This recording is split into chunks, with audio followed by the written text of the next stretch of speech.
Since September 22nd. Well, do we need to do a sound? Yeah, we can. Okay. That's just to match up the sound recording with the tape record, or For sure. video. I'm sorry, you said you were here how long? I've been here since September 22nd. Okay. And directly into the hemp? Well, so the story goes, I was doing research for my industrial hemp village project, Uh-huh. and the processor that I had is in Canada, but he couldn't get the funding together. So I was looking for a new processor.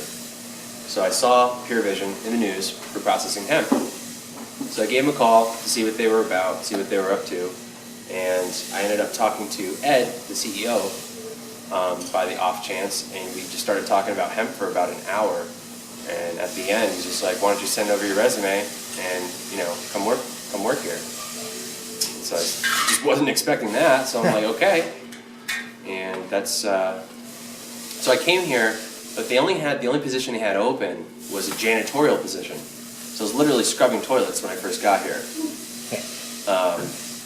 And after they kind of got to know me and a little bit, more, and I started doing some projects over there, they realized that, I was really into it, and they started pulling me over there more, and then that's how I just kind of just slowly transitioned over there, yeah. So this has really just started with the hemp production, the hemp processing. It's still primarily research. You're not really producing product yet. Well, we have one product that we're producing, that's the CBD oil. The CBD oil. And as far as hemp is concerned, yes, that's our only product as of now. And this is our first, as a company, like our first 8 months of working with hemp. And what kind of yield are you getting out of it from the hemp to the CBD oil? Say, how much CBD oil would you get per ton of hemp? Okay, so we've processed, I think the number was about 2.5 tons. Out of that 2.5 tons, we have, this is a rough guesstimate, just over 10 kilograms of oil. 10 kilograms.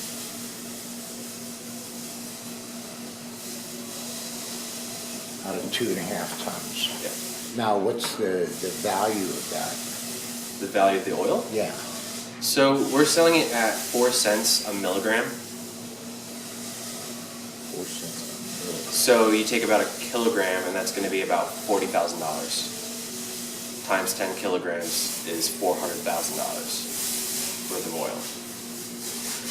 So it is economically viable. Oh yeah. Oh yeah. If you were to just focus on CBDs alone, I mean, you do fine. You do, as a farmer or the processor or the company who packages and sells it. And now, how much of the other product from the hemp is Pure Vision processing all the way out? Are you sending pulp to paper mills? Are you? So hemp is a very tough plant, and to put it this way, we are making pulp and we are sending it to companies who make paper products. Right. Hemp isn't something that we've really done yet with the pulp, because it's a tough plant, and it's a very finicky machine, and it's just a lot easier to do other biomass materials for pulping as of right now. And again, that CCR is just a pilot scale. So that's like, what was it, 1 ton a day, I think the number was? We're looking to scale up to 25 tons a day.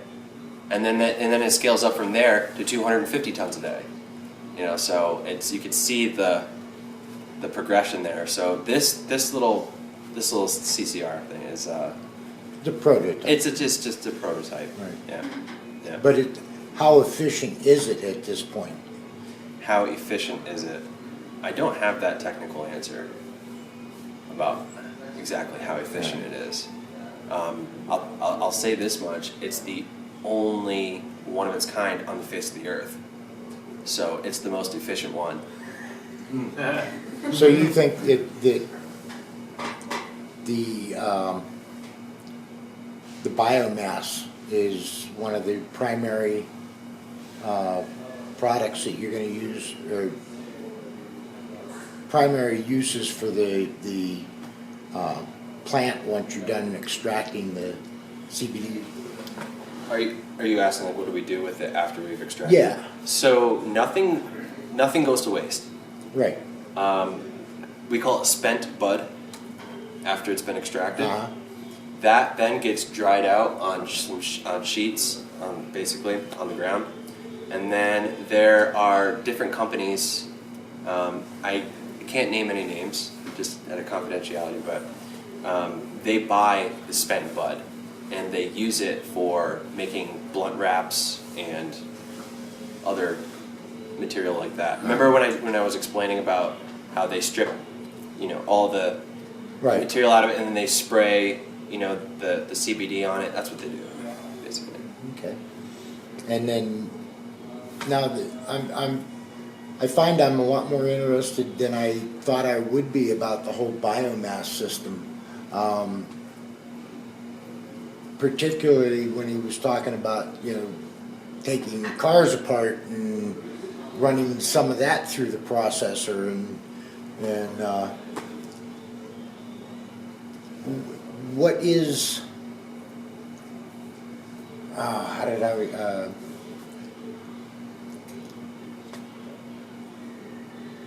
how's that work? I mean, I can understand vegetable matter as biomass, Sure. but when he's talking about, destroying car, and some of that's biomass. Corn?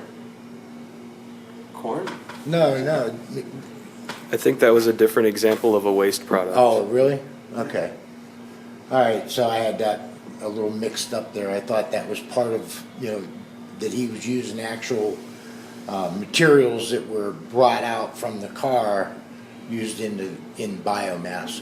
But Oh, cars. Oh. I think he was okay. using that as a description of what you do when you tear up a car, where this part goes and that part goes. Oh, okay.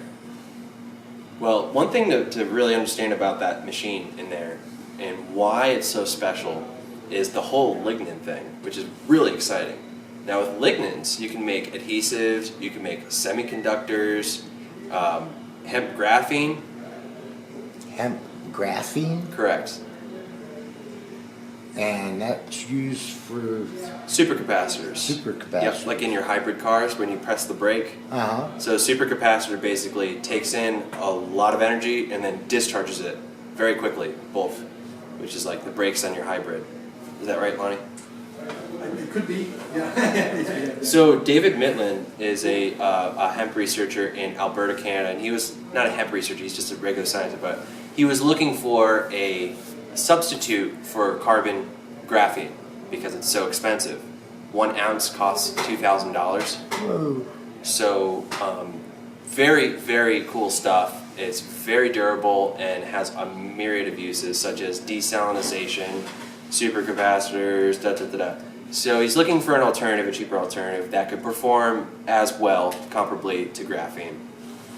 And he came across hemp, and through pyrolysis, basically, he heated the material, which excited the particles on a molecular structure, on a molecular scale, and then he super froze them to basically freeze them into a one-dimensional lattice, which is what graphene is, right? Uh-huh. So he made hemp graphene. What he found out was that hemp graphene outperformed regular graphene by 200% and cost $500 a ton as opposed to $2,000 an ounce. The super, I know one application of supercapacitors is some some streetcars in like China, they instead of having batteries, you know, or internal combustion engine, they have supercapacitors. And when everybody is getting on and off the streetcar, this is the only time they connect to the electric grid. They charge up the supercapacitor, then they don't have to have wires between the stations. Yeah, So that's one application of the supercar. totally. Just again, I'm speaking across the room here, but you know, there's always been this talk about Henry Ford using, you know, making hemp plastics for cars. What kind of process did he use back in the day compared to what you're using today? Well, just first of all, I want to dispel the myth of the hemp car. Okay. So they had hemp in the car, but they also used flax, jute, sizzle, canaf. So there was many different materials that made up the hemp car.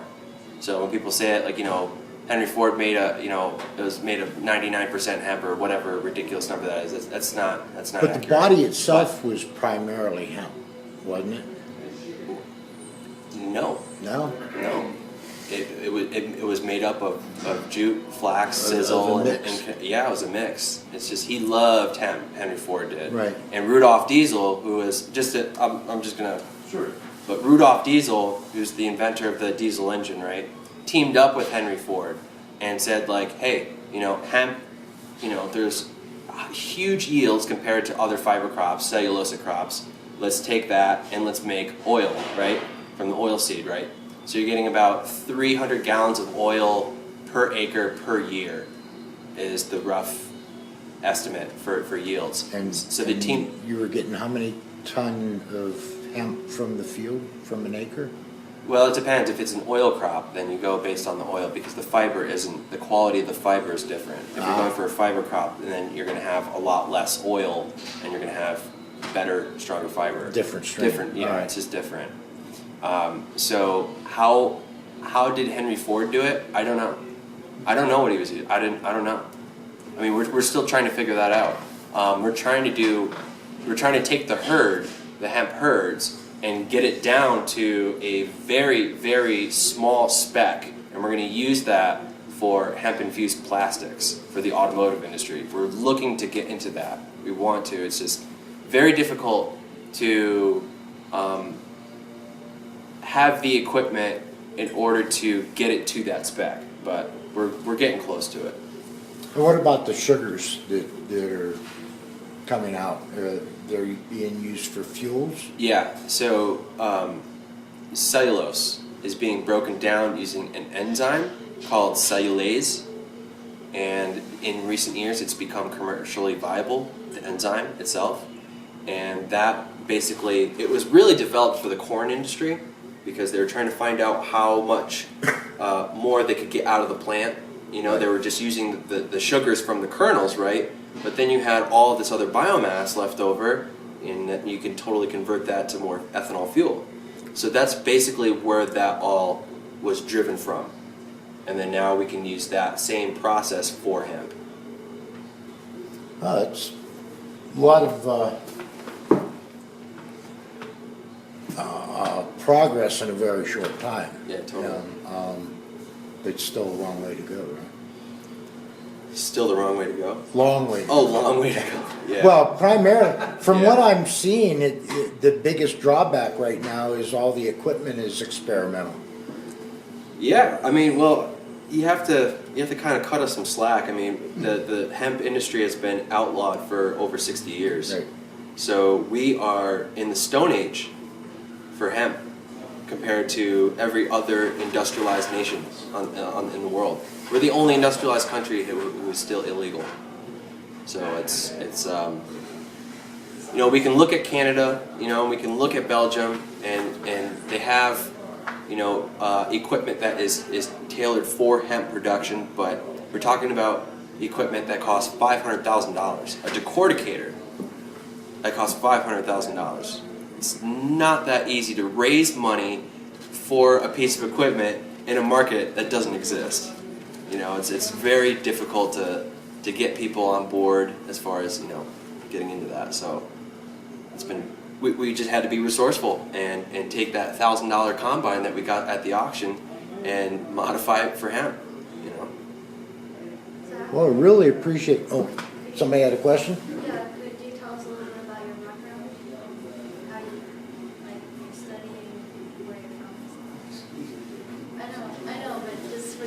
Sure. Yeah. A All little right, bit well, about I mean, your I background. was born and raised in upstate New York. I found out about MUM on YouTube, watching a video on quantum science, or quantum physics, I mean. Saw a conscious-based education, clicked the link, loved the website, found sustainable living as a program, and I was blown away. I couldn't believe that this even existed. And so at that time, I was going to community college for social work. And so I immediately was just like, okay, forget that, I'm done. You know, I just like, it was a Tuesday, I booked a flight that night for Friday because there was the visitors weekend.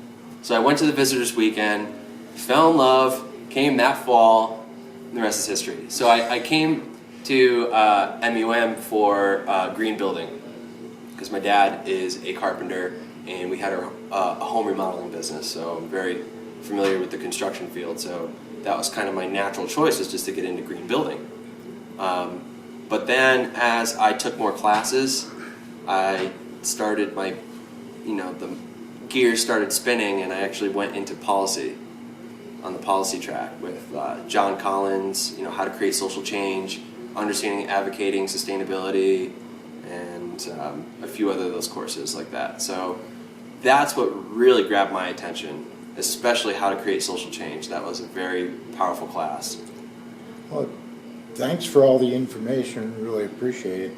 Kind of ran a little longer than I expected. That's all right. I'll just finish up by saying that my junior year at MUM, I had an epiphany one day and thought of this corporatism structure, corporate organism. So I basically used biomimicry and corporate mimicry, and I combined them. And what I got was corporatism, a corporate organism. So basically what that looks like. Sounds like a thesis. Sure, yeah, I am trying to find the time to write a book. But anyway, I wrestled with that for a couple weeks. I somehow got into hemp, and once I found out about hemp, it just all clicked together. I said, hemp village, using the corporatism structure. Amazing. So, and that's what kicked it off, and tirelessly for 2 years straight, I've been researching, reading, and networking, and calling people all over the world. I've got a friend in Uruguay, down in South America, who's a hemp farmer. I've got Connor Cleary up at Clearydale Farms in Canada, and I've got just all these different contacts and all these different friends that I've made over the years just through hemp, and it's actually all starting to come to a head. And then I was looking for the processor because the one processor flaked out just as far as the couldn't financially get his stuff together for his prototype. So that's when I called Ed, and that's when he offered me a job, and I ended up here. Well, thanks again for your time. So now that we're all wrapped up with that, what's your best story of the whole thing? Working here? Yeah. My best story? Working here. I would say, boy, that's a tough one. Kind of put me on the spot with that. Best story. Well, the holiday party last night was pretty good. So I'll just leave it at that. Well, thanks again for your time. Yeah, thank you. Hey, Zach, are there